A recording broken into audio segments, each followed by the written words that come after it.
66% of United States residents' public water is fluoridated. It is known to have tremendous effects on bone cancer, joint problems, bone weakness, lowered estrogen and testosterone levels, and dental fluorosis, which is yellowing of the teeth and pitting in the enamel. Wouldn't it make more sense to enhance public water with vitamins which are meant to be ingested to promote overall health, rather than putting such a toxic chemical in our water with a bogus explanation that it will improve our dental health? We now know that fluoride causes more dental problems than it solves. Something doesn't seem right about this. Do you honestly believe that these companies care deeply enough for the people to spend large amounts of their own money to fluoridate public water when the people already purchase their own toothpaste? But there's a difference between toothpaste and drinking water. We don't ingest toothpaste. If you go to any hardware store and look at any rat poison product, you will only find one ingredient: sodium fluoride. It is the most toxic ionic molecule outside of potassium dichromate. Now Dannon, along with other companies, have begun fluoridating bottled water. It is becoming increasingly difficult to get away from. And the fact that fluoride is also used in many prescription antidepressants shows that it eliminates aggression and motivation in people. Fluoride, to my knowledge as a physician, has absolutely no biological benefit whatsoever. But one of the significant things is that the Russians carried out all sorts of experiments on the people living in the Gulag. One of them, of course, was to fluoridate the water. Why? You fluoridate the water, why people are not as aggressive as they ordinarily would be. In fact, what is the active ingredient in Prozac that is so widely distributed in America today? Why, it's a fluoride compound.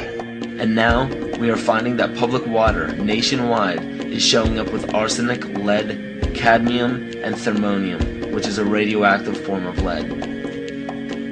Cancer, lowered sex drive, birth defects, sedation, and brain defects. Does this not sound like a wonder drug for anyone aiming to control a population? It's quite astonishing, Paul, the degree to which environmentalists have not been educated about fluoride.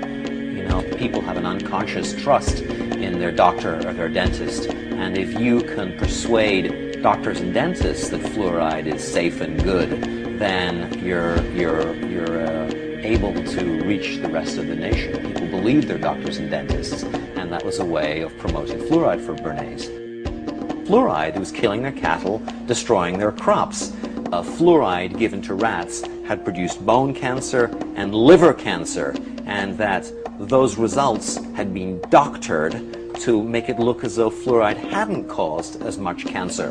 The pattern that we saw, it typically is what we see with other neurotoxic agents that are well known to cause a hypoactivity or a memory problem or an IQ problem. When I first presented the results of these studies, one of the individuals sitting and listening to the results, he says, "Do you have any idea what you're saying?" And he says, "You're telling us that we're reducing the IQ of children." And basically I said, yes.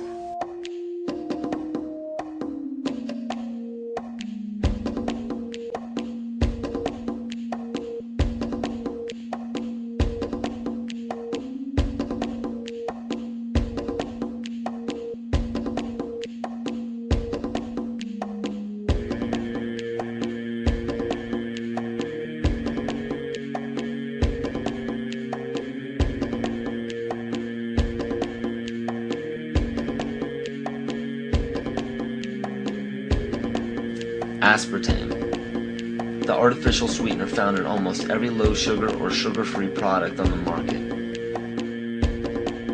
First of all, aspartame is made up of three things: methanol, which of course is what produces blindness, aspartic acid, and phenylalanine. These are all poisons.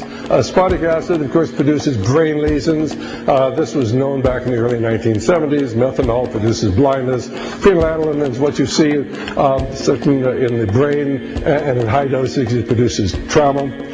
We're not making this all up. The FDA did publish back in, I think it was in the 80s, they did publish the 92 potential side effects of aspartame. And they do, these side effects are quite, are extremely serious. Things like dizziness, problems with balance, abdominal pain and cramps, changes in vision, seizures and convulsions, etc., etc. Yet despite all of these harmful effects, Donald Rumsfeld pushed it out into the stores in over 5,000 products when he was CEO of Searly, the company that manufactured aspartame.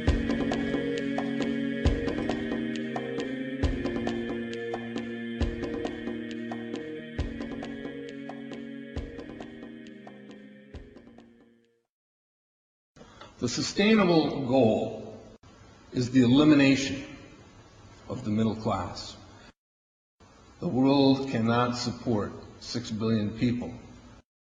But you see, the plan behind sustainable development includes population control. It's a program for land use control, education control, and population control. The leaders of the sustainable movement say that the world's human population should not exceed 500 million people. That's a 93% reduction of today's population levels. In 1992, while the Rio conference was going on, George Bush, then president, was there. He was just offshore in Prince Charles's yacht, where he executed the Agenda 21 protocols on behalf of the United States and brought it back to Washington, D.C. Within a year, Bill Clinton, by executive order, established the President's Council for Sustainable Development. In 1996, Bill Clinton set up the President's Council on Sustainable Development. One of the dictates of Agenda 21 is that every country in the world is to set up a national council to oversee the implementation of Agenda 21. I've listened to Gorbachev explain, we are writing a new set of 10 or 15 commandments to replace the original 10. Which one of the 10 do you think these guys don't like? Thou shalt not lie, thou shalt not steal, thou shalt not covet. Because I'll tell you what, these people have lied to us. They're in the process of stealing all of this nation's natural resources, and they covet everything you have left.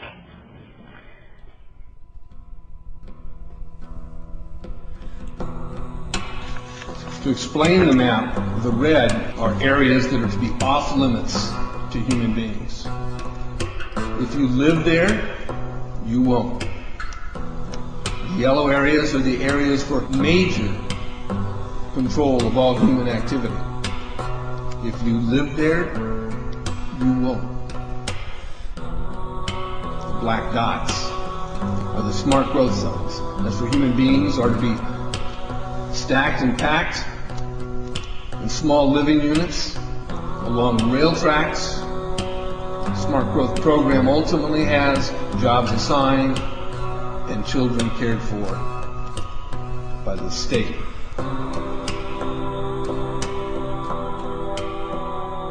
And in conjunction with Codex Alimentarius, food will be limited and water consumption will be decreased to 10 gallons per day per person.